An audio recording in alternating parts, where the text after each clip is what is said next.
What's up, horror fans? In space, no one can hear you scream. And on the Lasercast, about 72 of you will hear us make this review. My name is Pete, and I am your host, along with my dashing co host over there, Dr. Zayas God, Danny Torkel. Danny, space horror, something you and I could definitely talk about, right? Yeah, I feel like we have talked a lot about these movies, especially the Alien franchise, which I feel like every year in April for 426, we always kind of throw an Alien type review up and to talk about that. And I was, I've been really impressed with this season of Horror's Greatest in that Yes. I feel that they are giving movies a lot more time. I think that they're going for a quality. I think they went for a quality over quantity approach Yes. to the movies they discuss, in the sense that, like, instead of just let me list 50 movies that fit this category, they're hammering down on a few super important ones and actually giving them time to breathe. Like, I didn't think that Jaws being on the killer scores, and like them going into the big horror scores. But then you can't talk about space horror without talking about Alien, and I felt like it felt like they gave 10 full minutes, almost a quarter of this episode, to the Alien franchise. Right. Not just Alien, but the like, kind of showing little bits of every single one of them, which I thought Yeah. was really cool. So I really like this episode. I think space horror is a thing that you and I both love. Mm-hmm. Uh, Mm-hmm. so this was right up our alley. This whole season I thought was really good. Oh, absolutely. 1000%. There was a really great season. Now it's over. I'm a little sad. But I was going to say that space horror itself, it's like the idea of like peanut butter and chocolate, right? Where I love science fiction. I could easily read a science fiction book or watch a sci-fi show on my own, not for this channel or anything that, but just because I love the genre. I love world building.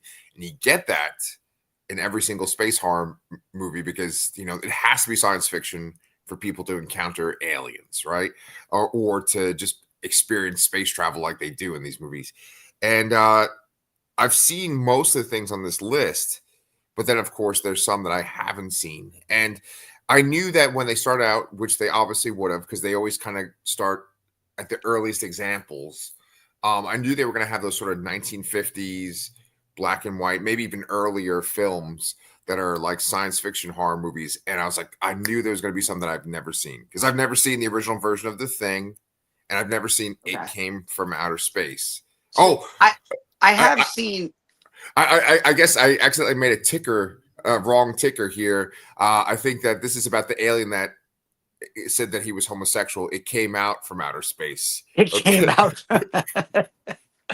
That's actually the new woke science fiction movie that's there coming you out. go. There you Yeah. go.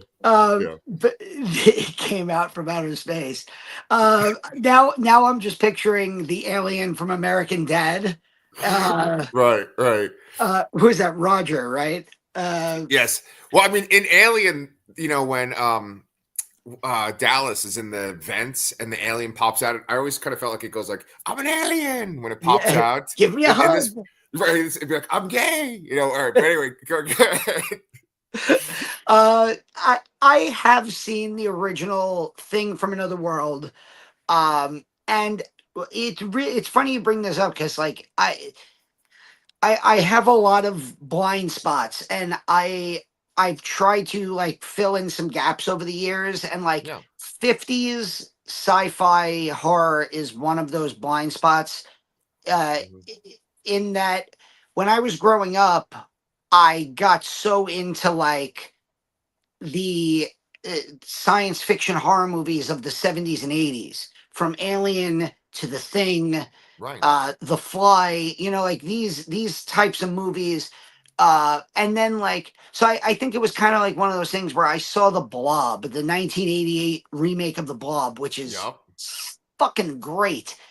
and then like I think I because my dad was such a big Steve McQueen fan, I went and I saw the original Blob, and I was like, oh, it's like a grape jelly is chasing these people in black and white. And I guess like it didn't hit me as hard because I had already seen the 1988 version, which when I was like 7 years old scared the shit out of me and was so gross. Yep. Uh, and so I guess that's part of like the way my brain worked was like once I saw super cool, colorful, practical sci-fi effects, it was kind of hard for me to go back to those old. And I've gotten like obviously as I've grown to appreciate movies and film over the years, I've gone back and I've watched a lot of them. But like Forbidden Planet, I've seen, but I still have not seen Planet of the Vampires by Mario Bava. I've not seen it from Another World, or like Beast from 10,000 Fathoms, or and I've only seen parts of even like Them, the giant ants movie. But yeah, that era is one of my blind spots. But I always like these shows. Uh, One of the things that ironically Ted Gagan and Mike Gingold, who host Final Exam Horror Trivia in the City and who are awesome talking heads on this series, they always mention at trivia that even though you might not get all the answers, you will go home with a list of movies to watch. Right. And that's how I always feel approaching shows like this, documentaries like David Weiner's In Search of Darkness series, where it's like anytime I've not seen one of those movies, I feel like, all right, it's this ever growing list. That's why I always keep like my little notebook with me. And like Charlotte sometimes gets annoyed when we're watching this show where I'm like pausing it I turn a 50-minute show into an hour and 20 minutes because I keep pausing it to jot stuff down and make sure I have a list of like stuff I haven't seen, movies I need to get to, and things like that. Yeah. Well, there's lots to unpack in what you just said. I think that like we grew up in a golden age where they took these like 1950s horror movies and they remade them into these movies that had amazing practical effects and were genuinely scary and usually had some kind of visionary filmmaker behind them. One thing that I kind of wanted to mention too is that uh, they were very specific about the movies that they covered here because I feel like they had to take place in space because Of course. there are like hundreds of movies that have aliens that come from outer space to Earth that are extremely interesting because of how the aliens are. And they could have touched any one of them. They could have easily talked about the Thing again, right? But they avoided that. And the Blob, like you said before, great example. The Blob, that remake is so like scary and fun and just like Yeah. so many awesome I sequences. feel like that was a trope of the movies we grew up with. The Thing, Yeah, Predator, The right, Blob, where it's right, like Creep yeah, Show, even the scene with Stephen King, right, Jordy Verrill. The, it was a trope of 80s horror where like a movie would start with a ship crashing right, on right, Earth, right, and then the movie would take place on Earth with this invading alien force. But right. they're very obviously very. This episode is about space horror, so yes, it's focusing entirely in space. And I forgot which one of the talking heads it was. It might have been Joe Hill who said, uh, or it might have even been Kurt Sayenga, who is the creator of the show. He was on this with his amazing mustache. Uh, that when you're in space, you're either not alone or you're totally alone, and both of those are terrifying. Yes, yes, yes, And yes. I thought that was such an interesting thing because it's like we always talk about, you know, there's what's out there, the aliens that are out there, right? And then like, all the movies about those evil aliens that attack us and kill us. But then I think about a movie like Moon, with, oh God, I forgot his name. He won an Oscar. Sam Rockwell. Rockwell, Rockwell. Yes, I got it. You So got it. I think about a movie like that Hmm. where it's literally just him alone, and it's such a like it's almost scarier, like to like be in the dark and think that there's something out there, but there really isn't. Right. Uh, and I thought that was a great point. I Yeah. also just wanted to make this point really quick before we get into the space horror on this episode. I think also we grew up, and again, this is all sci-fi and sci-fi adventure and action, but we also grew up, we're born in 82, so we grew up in the middle of Star Wars and Star Trek craze. Yeah. And so for us, the introduction, like our parents probably grew up where like space horror was, first of all, they were launching actual missions to the moon, and they were seeing like alien and monster movies in the drive-ins. We Right. grew up where we could turn on TV and watch Star Trek, especially the Next Generation, or we would go to the movies and see or rent and watch Star Wars on just repeat. And Yep. so for us growing up, space was yeah, there were space horror, but it was also space action and adventure and fun and characters that we loved. Yes. Uh, yeah, But you see, it's funny, and I can kind of segue this back into the show too, is that Star Trek and Star Wars, the reason why you like it so much as a kid is because it's so much fun, it's so inviting, it's so exciting, right? And it seems like, oh, we could do things that we do here on Earth in space, and then we could meet some hot alien chicks that are green and stuff, you know. But with a lot of these movies, the idea is that like space is so fucking cold, it ruthless, like that there's no mercy in space. In space no one can hear you scream. When you encounter aliens in space, like they don't even give a shit about you whatsoever. They might be killing you accidentally. You might just be their food source. Like these space horror movies are always so like just fucking like dark and nihilistic. It's just this perfect environment for some really brutal horror. And like I wanted to talk because there's a lot of modern ones, and they even say when they review the movie Life, they were like, "Oh, this was like a trend at this time where there were these sort of like nihilistic space movies." But before we get to Life, I wanted to ask, did you see Galaxy of Terror? I saw Galaxy of Terror on Tubi, probably during the pandemic for the first Okay, time. okay, It's a movie that again I I remember seeing. I think it might have been the first or second.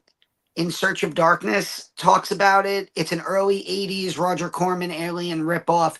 And I remember the VHS boxes of that and then other Corman ripoffs of Star Wars, like Battle Beyond the Stars. so Um, what was the other one? There was a full moon movie called like Creepazoids. They all kind of are similar in that they're yeah, alien ripoffs. Oh my god. right. Yeah. So, I mean, I didn't see this movie, and it looked really interesting just watching them do the clips, and then just the the cast alone was really interesting as well. Like they had isn't the guy that plays like Captain Spaulding from Devil's Yeah, Reject using it? he's in it, and of course Robert Englund and Erin Moran. My cats are driving me crazy, of course, this morning. Man. Yeah. Tell me about this movie because it looks pretty pervy. I mean, I was actually going Yeah. to make a pervy joke when you were saying Well, your cats are driving you crazy, but go ahead, go ahead. yeah. Well, but that was they even bring up. I think it was Ted Gagan who brings up that like he's one of the talking heads about this movie, and they mentioned like the Corman mantra was that like every few minutes there needed to either be a kill or boobs on the Right. screen, and so like there's weird like tentacle monsters and other like monsters that are the scene that really grossed me out was the scene with Sid Haig and the thing under his arm. Yep. Yeah, that was gross. Yeah. They spent a lot of time on this movie during But this that episode. that's one of the things I said at the beginning. I like that they seem to like it felt like a more quality over quantity approach. Like we want to talk about Galaxy of Terror, so instead of just mentioning it in passing, we're gonna let like two or three horror people discuss it, why they love it, and we're gonna show enough clips of it so that you and I, who maybe saw it once or never saw it, are gonna be like, okay, I'm gonna look for Galaxy of Terror on my Roku and I'm gonna find it. Yeah. Yeah. Well, another movie that I didn't see, which this one's kind of bad, this looked like it was right up my alley, is the movie Life. And I know Ryan Reynolds is in it, but it's like one of those scenes where it's like you introduce a guy early on and then you take him out. Kind of like another space horror movie they reference in this one, Alien Covenant, where like James Franco, he's just like a guy that's in a tube that burns up in the beginning of the movie. And I think that's they kill Ryan Reynolds pretty early in life. Did you Yeah, see it? Life has a great cast. Yeah. Rebecca Ferguson, Jake Gyllenhaal, uh, Ryan Reynolds is basically like the big name actor who's there to um, get the alien parasite thing. Like I think it like gets in his helmet and he ends up eating it and dying like right away. I I like the idea of Life. I didn't love the movie overall. I Mhm. do like the ending where it's like, oh, it makes it to Earth and we're basically fucked. So I did like that. I don't love that movie overall though, but I like it was a pretty cool concept. Yeah. Uh, Well, yeah. it's funny. I'm gonna jump ahead a little bit because I was going in order. We're gonna still talk about all the movies before this, but Okay. towards the very end, they talk about Event Horizon. Oh, Now, thank God I got all the cats out of the room. Okay, go okay, ahead. okay. Well, anyway, I was gonna say this just kind of goes back to your point. Like you were kind of talking about how like you didn't necessarily love life, but you liked parts of it. It was interesting because when they talk about Event Horizon, they give it a lot of praise, but then at the end they're like, "Oh, but it falls a little short," right? It really felt like there was a concerted effort in this episode to like kind of shit on Event Horizon a little bit. Right, right. And I was shocked by that because when I think of space horror, I, Yeah, as much as Alien and the Alien franchise and some of the other movies that they discuss are like the pillars of the genre, if you ask me, like, gun to my head, what is the best space horror movie? I right, would probably say Event Horizon. right, It is continuously scary. The imagery from beginning to end, like, I don't know what part of the ending, the only thing that I've ever seen written or talked about the ending or about the like the last part of the movie is I read the black man dies at the end, which is like a basically taken from the people who worked on horror noir. Uh, and they talked about how like Lawrence Fishburne's character, becomes like the heroic the black savior where he like gives up his own life to to kill the bad guy so that the survive. But like and but then at the same time they also praised it because one of the survivors at the end, if you remember, is right. It's black. black. Yeah, yeah, Um, but I love Event Horizon so much, and they talk about like how great it is and how Sam Neill's always one of the scariest people in horror. But then yeah. it also kind of felt like everyone kind of went out of their way to be like, "Oh, it's really great, it's really scary." It kind of falls apart at the end though, and I'm like, Right. "But no, it's all right." I Yeah, it's I like don't know. I saw that movie in the movie theater when I was 15 and I was immediately hooked. I bought it on VHS. I have it somewhere in yeah, my living room on Blu-ray or DVD. yeah. It's definitely the best thing that Paul W.S. Anderson ever directed. I'm 1000% yes about that point. But let me say this. I was much more of a wuss when I was younger, when I was like 15 and stuff like that. I got scared by horror movies like way easier. And I saw this movie in the theater as well because I love sci-fi, I love horror, right? Um, this movie like legitimately fucking terrified me when I saw it. And they mentioned another movie like on this list. They mentioned like Pitch Black and stuff, right? There's scary things in Pitch Black, but like you go see Pitch Black, you feel one way. You go see this movie, you feel another way. You know, you Yeah. go see Ghosts of Mars, which is another thing they show in this Ugh. list. You know, you see these like horror movies that have these moments, but this movie, it's like this like palpable anxiety throughout, like from the very first fucking sequence, which I'm pretty sure is just the ship floating in space, and then there's like a dead body, and they kind of like close up on his mouth and stuff. Yeah. That movie's I fucking scary. the I had like recurring, I don't want to say nightmares, but like just things you can't get out of your mind. And like the Liberate May video scene, Yeah, like for years, that yeah. like screwed me up. Yeah. You brought up Pitch Black. That was another movie I saw in the movie theater, and I remember being in that movie theater and genuinely thinking, holy shit, I don't know who Vin Diesel is, but he's the coolest human being on the planet. And Yep. I can't wait to watch every movie that he's in. Yep. And then I went to see Triple X and I went, yeah, I'm good. And I, it is shocking to me that his career path and how it really does start with Riddick and how fucking cool Riddick was as a character.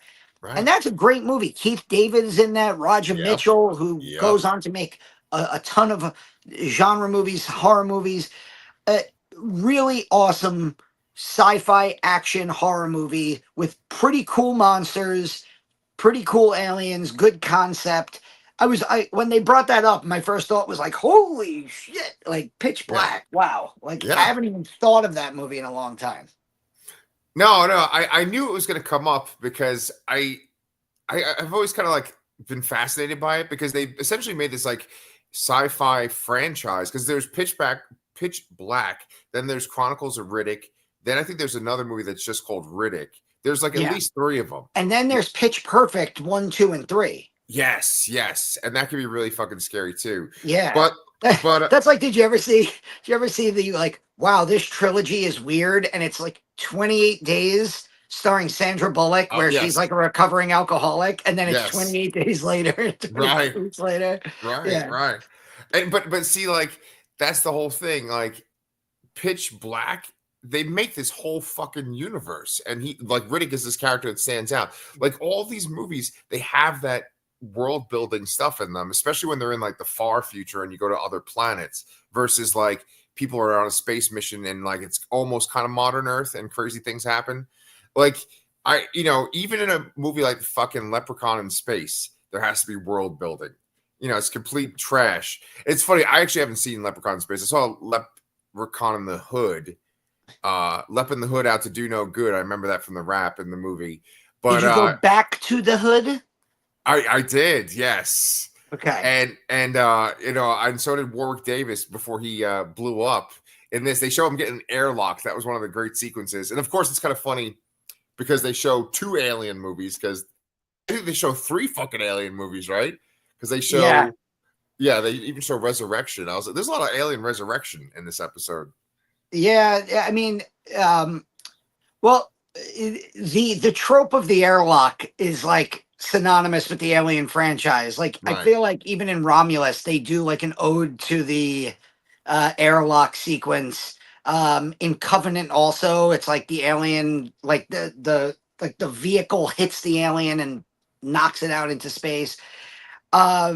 It's weird, especially given that in Aliens they established that like you can just shoot an alien with like a gun and it'll explode. That they needed to like continually go back to the airlock bit. Right.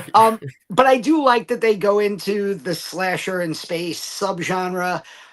I am I'm a Hellraiser Bloodlines apologist. Oh, no. I really enjoyed that one, and I think the franchise effectively dies from at that movie where it was supposed to. I think if you watch Hellraiser 1 through 4, it's a really good 4-part franchise. Okay. And then basically what happened was after Hellraiser Bloodline, from what I've been told, they basically they would find scripts, usually like noir crime thrillers, and they would re-edit, they would give them off to other people and have them edit the scripts and somehow pigeonhole uh, uh, Pinhead. the Or box and Pinhead and the Cenobites into this weird uh, crime thriller. yeah, And that was like the next 6 direct to DVD sequels. yeah. But Bloodline is probably the best movie that has Alan Smithy's name as a director. That's a little Oh, trivia note. yes, yes, yes. The director took their name off of it. Adam Scott of Severance and Parks and Rec and Piranha. He is in that Not, movie, yeah. weirdly. Uh, so that's a fun.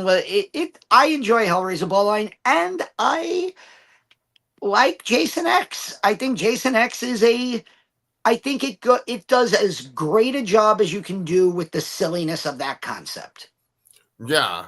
Well, before we get to Jason X, though, I was going to ask, what's the name of the guy that it's Doug Bradley, right? Who plays Yeah. Pinhead? hmm Is Doug Bradley in the first 4, or is he a different He's in the actor? first 10. I I'm sorry, he there's 10 of these things? Hellraisers, I'm telling you, they went there are at least there's at least 4 or 5 more after Bloodline that were straight to DVD with Doug Bradley. And then finally, I think what was happening was they were going to lose the rights to the franchise and they needed to like, and you know this from you and Fantastic Four. Brian talking about, comic book projects where, oh no, Right. we're going to lose Spider-Man, quick, make a Madam Web movie. Ugh. Yeah. So, or Fantastic Four is a much better example. Uh, but they like had to rush out a real shitty Hellraiser movie. And Doug Bradley was like, yeah, I'm not doing this. Yeah. And they like replaced him. And it's like, it's if you ever just look at the box or like a still photo of Pinhead in that movie, it's embarrassing. And then Oh, they actually did another movie with a different actor playing Pinhead, which wasn't the worst. It still wasn't good. I think that one was like Hellraiser Judgment. yeah. Yeah, the franchise goes way, way, way, way off the path after Bloodline, and Bloodline takes it into fucking space. And I'm saying that it's the last good one. Right, right, right. Well, and that's what I think people think about Jason X. Like I'll bring it back to what you were starting to talk about. Jason X came out in the theater when I was working in a movie theater, just like you worked in a movie theater. And I remember just kind of like sitting in there, popping in there and seeing parts of it and just being like, this movie's fucking ridiculous, you know? It is like a lot of fun though, Jason X. It's it it's a bad movie Yeah, that you can have a great time with. exactly. And I think and there are movies in the Friday the 13th franchise that I genuinely don't like despite the silliness of them, Right. and I will watch Jason X way. If you said to me watch Jason X or watch Jason Takes Manhattan, it's not even a choice. I'm watching Right. Jason X. It's got they even showed it in this episode. It's got maybe the greatest Jason kill of all time, the head into the frozen nitrogen Yeah. smash. It's got like hilariously stupid lines of dialogue that I love. It's got I think it was Bria Grant who talked about the scene where he gets put into like the VR world and you have like the naked VR girls who are like, "Hey, you want to smoke some pot and have premarital sex?" Right, right, right. Yeah. I mean, Jason being literally blown apart and killed and then being put back together by nanobots. It's like, who the fuck thought of that? And the crazy part about Jason X, if you know the franchise, is that the movie before it is Jason Goes to Hell, which ends with the Freddy sequence. So you're 8 years go by, you're waiting and waiting and waiting for Freddy versus Jason, and then you get Jason X, and you're like, oh, okay, we're never getting Freddy versus Jason. It's just never gonna happen. And lo and behold, we ended up getting it though. Yeah.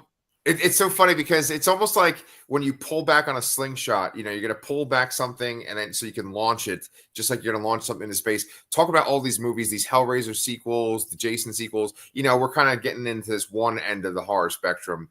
But then at the end of this episode, they just start talking about these like fucking like high end, thought provoking, like well crafted movies. And I mean, I think the daddy of them all with the Space Baby is 2001, which they say is a horror movie.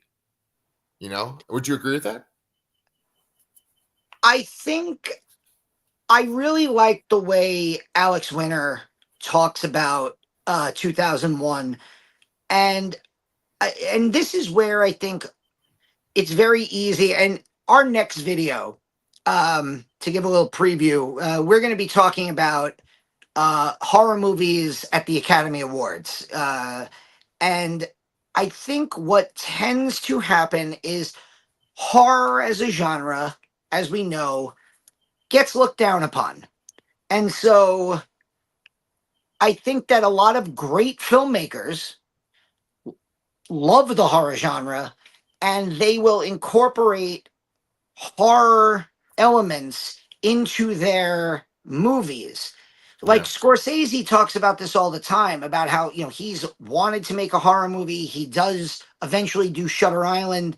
I actually went because of this show, watched After Hours. And Nice, nice. that movie is, it's like a fucking intense, funny, weird movie. Like Yeah. it's insane. I can't believe I had never watched it. And there's definitely parts of that movie where you can tell Scorsese's like, oh yeah, I want to make a horror movie. And then you talk about Kubrick in 2001, and the first 30 to the first 45 minutes to an hour of that movie is straight science fiction.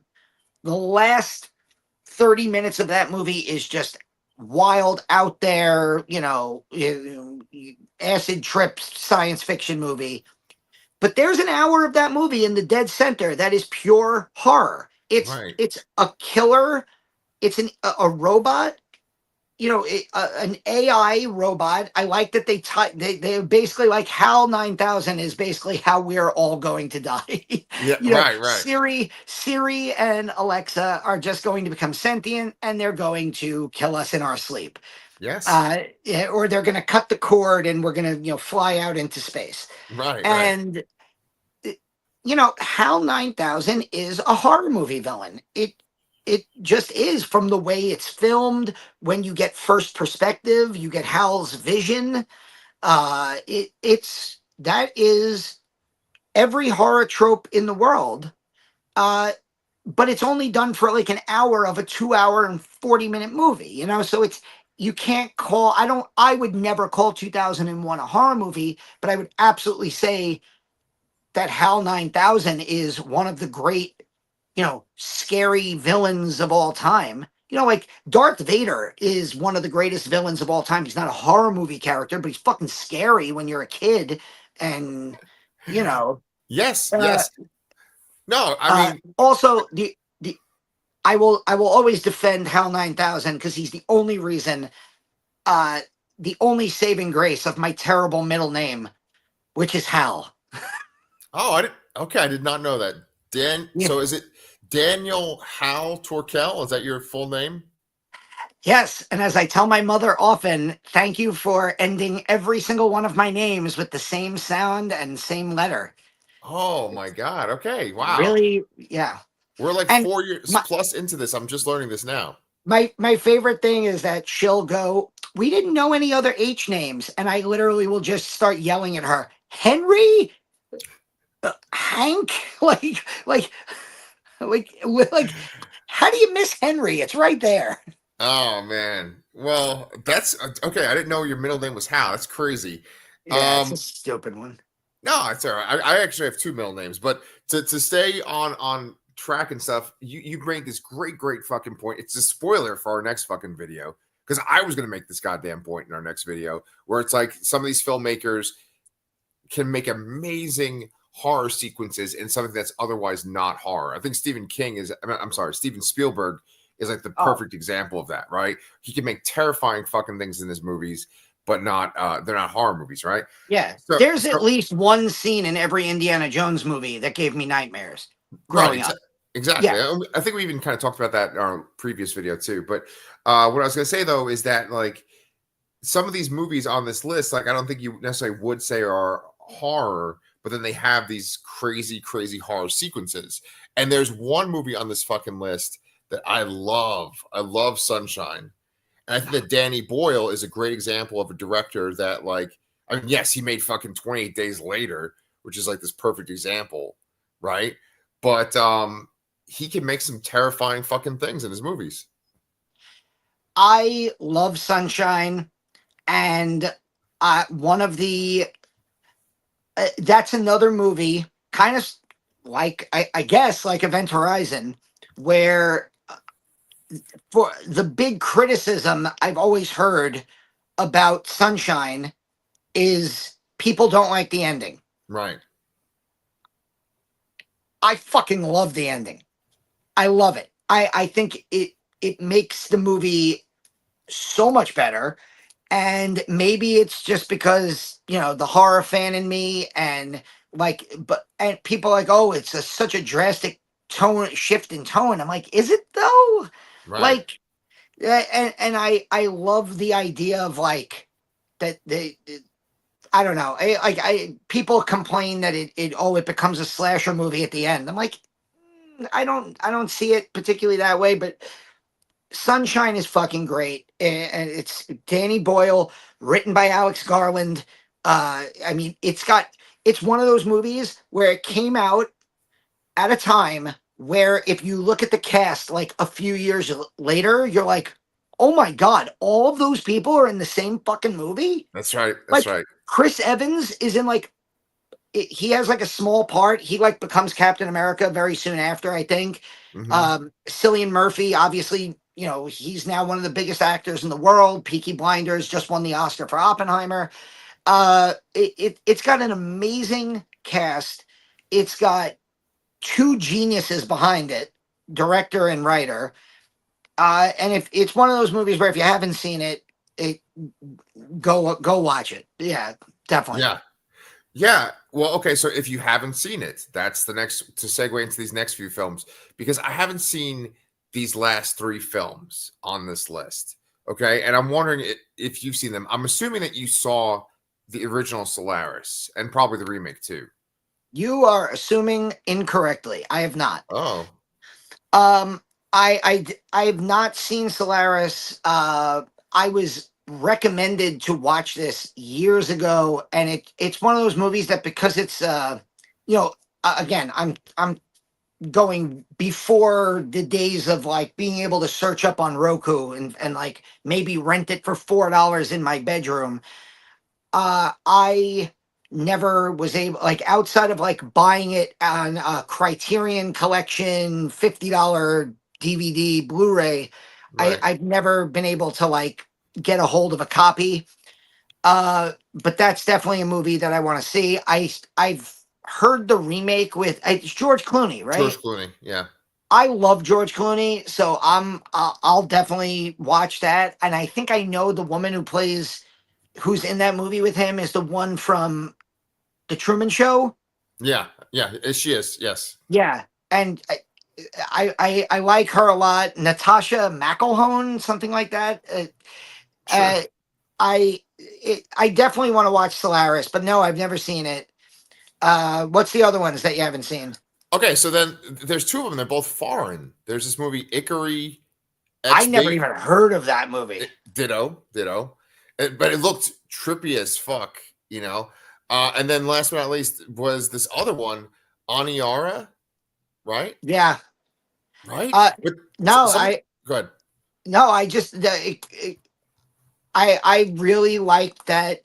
You know, like when you say space horror, you can spend 45 minutes talking about the Alien movies and, you know, Roger Corman knockoffs and all of that. But then to introduce like a 2025 audience to these like really artsy foreign films Right. from decades ago Right. that, I've never heard of. What was it, like Icarus 8B or Ikari 8? Yeah, Ikari XB1.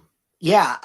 Weird So title, right? Yeah. yeah, so like that's the kind of thing that like the weirdo in me is like, all right, well now I got to go out and find a way to watch this Right. somehow, and yeah, so it's one of the nice things that shows like this do. Yeah, yeah. I mean, I never even heard of that movie, and I never even heard of Aniara. And Aniara looked so interesting to me because the setting for that movie, it looked like it was like in the regular world, like it looked like it was in kind of modern day times. But then you can see they're on this like massive spaceship that's like Yeah, probably like a citywide spaceship. So it had these crazy visuals. I mean, they started the episode or the sequence where there was this woman like swimming in a lake and looking up, and birds were sort of like turning into like little weird shapes in the sky. I was like, what is this trippy shit? I just wanted to see it. I want to see that. I want to see Ikari XB. Solaris, that looked like it was real interesting too. hmm So, I mean, unfortunately, that's it for this season, though, right? 1 through 5 for, I think so. yeah. But I mean, what a great season. What a fucking note to end it on, right? Is space horror. Yeah, you know, in the subgenres of horror, like cosmic horror, like all that stuff, and we always come back to the Alien franchise. We'll probably come back to it in a couple months when 426 rolls around. Exactly. But yeah, it's I think Aliens, by the way, you mentioned earlier like how uh the the Star Wars like gives you all these characters that you love, but you go on an adventure with them. Aliens is that until, and I think Mike Gingold made a good point of like, you spend the first hour of that movie just having fun meeting these characters, and then you watch them get picked off one by one by this army of fucking xenomorphs, and you're like, oh shit, like Right. I forgot that this is a fucking horror movie, Right. because I was having so much fun with these like cool ass characters. Right. um and I think Aliens probably does that better than any movie. And somebody made a great point that they were like, Aliens is probably the most fun and the best alien movie, but Alien is the best horror movie. Yes. Yeah. Which Yes. that's like whenever you like press me to rank the movies, that's always how I end up coming. Where it's like, if I'm ranking them as horror movies, Aliens number one. If I'm ranking them as like, all right, I have to put one movie on right now, I'm probably going to put Aliens. on Aliens. Yeah. Correct. Yeah. Yeah. Yeah. So I mean, as you guys know, we are huge fans of Aliens and Alien or whatever. And then we're just huge fans of this fucking show and Shudder too. So it's kind of cool to like you get to hit all those spots, and they show us things that we've never seen before too. For them to show things on this list that like you haven't even heard of, that's something, Yeah. you know? No, So no, that. yeah. So what do you call it? I think we're gonna talk about at least one of these movies in our next video. Maybe I'm wrong, but do you want to kind of give the little rundown of what we got coming up on our channel, Mr. Hal Torkel over there? So just strangely, I just used my Roku remote to search, and there's Icarus XB1, What? and I'm like, maybe, oh, it. So I'm like, maybe they're just. It seems to be that movie from 1964 with Yeah, a the, very European sounding cast. the black and Um, white one. Yeah. yeah, so I think this is it. It's only available on the Criterion channel, which you would have to sign up for. So I'm like, all right, great. So maybe if I drop a few other streaming services, I could pick up Criterion. But Right. yeah. Did you ask what we have coming up? Is that what you said? Yes. Okay, so yes, we are. Um, as you know, The Substance was nominated for 5 Academy Awards, including Best Picture.